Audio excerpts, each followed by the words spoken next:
4 countries for whom diamonds have become a curse. 1. Russia. Russia is the world's #1 diamond producer. Most of its diamonds come from Sakha, also known as Yakutia. It's a huge region in Siberia. Sakha is responsible for 99% of Russia's diamond output. It's the largest autonomy in Russia by land. Yet it only has around 1 million people. The native Sakha have not gained anything. In the 17th century, Russia brutally colonized the region. The natives were slaughtered indiscriminately.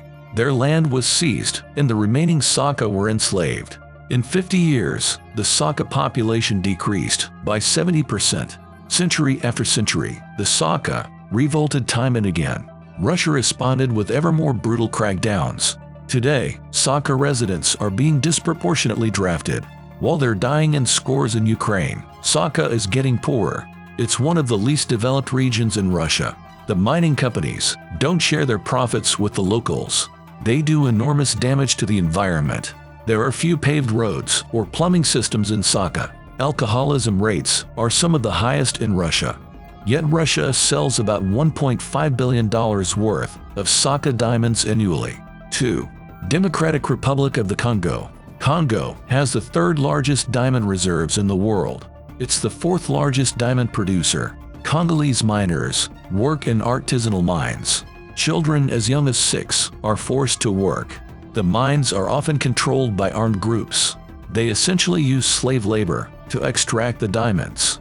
Then the diamonds are sold abroad. For instance, in 2004, DR Congo sold $1 billion worth of diamonds. Its Treasury Department only saw $40 million of the profits. Congo contains over 50% of Africa's water reserves. Yet 33 million Congolese have no access to drinking water. This results in frequent epidemics. DR Congo is a failed state, mostly controlled by armed groups. 3. Angola. The term blood diamonds was coined in reference to Angola. Much of Angola's revenue comes from diamonds.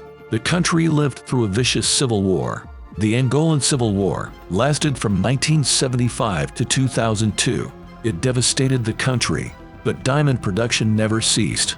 Journalist Karl Mayer remarked, "With its wealth in oil and diamonds, Angola is like a big swollen carcass, and the vultures are swirling overhead." Angolan warlords had a steady supply of weapons. They controlled the diamond mines. This enabled them to arm themselves in perpetuity. De Beers supplied military equipment to UNITA in the 1990s. In exchange, they obtained diamonds at a discount. 4. Sierra Leone. Sierra Leone is likewise notorious for its conflict diamonds. The movie Blood Diamond was based on the Sierra Leone Civil War. It was extremely brutal. More than 50,000 people died between 1991 and 2002.